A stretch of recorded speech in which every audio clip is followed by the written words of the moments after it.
Francis Scott Key by Stella Strutman. Francis Scott Key was born on August 1st, 1779, and was born into a wealthy family. At the age of 10, he attended St. John's College and graduated when he was 17. Key studied languages such as Latin and Greek, and also studied many sciences and mathematics classes. He participated in his faith and considered joining the Episcopal priesthood, but chose law instead. He married Mary Polly Loy in 1802 and had 11 kids. Key ran a privately owned law firm in Georgetown. He was a very popular and successful lawyer. He appeared in the U.S. Supreme Court many times, including defending two of the former U.S. Vice President Aaron Burr's associates against charges of treason. He also served as an advisor to Andrew Jackson. He was a district attorney for the District of Columbia from 1833 to 1841. Though he was opposed to war, Key served in the Georgetown militia. He was also an aide to General Walter Smith in the Battle of Bladensburg. His job was to inform the American military where to position their artillery based on the area of land.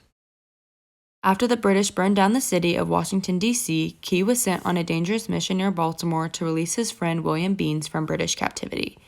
Key and his friend John Skinner sailed on a cartel ship and arrived at the Tonnant, a British command vessel.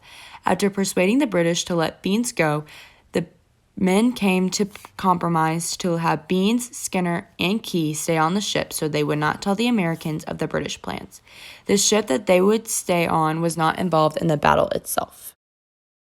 The battle went on for 25 hours. When Key saw the flag was still standing and that the British were defeated, he immediately began to write the Star-Spangled Banner.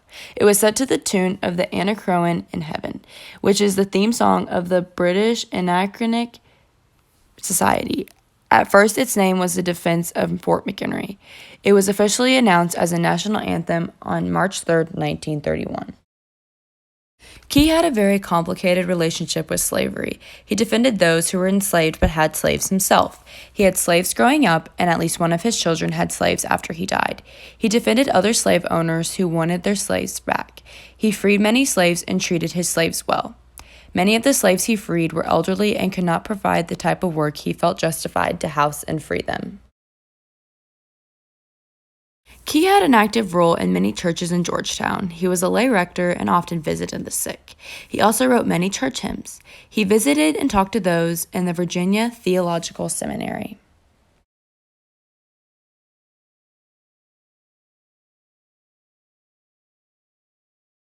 After he wrote the national anthem, Key continued to study law. He helped in the founding of the American Colonization Society, which freed African American slaves.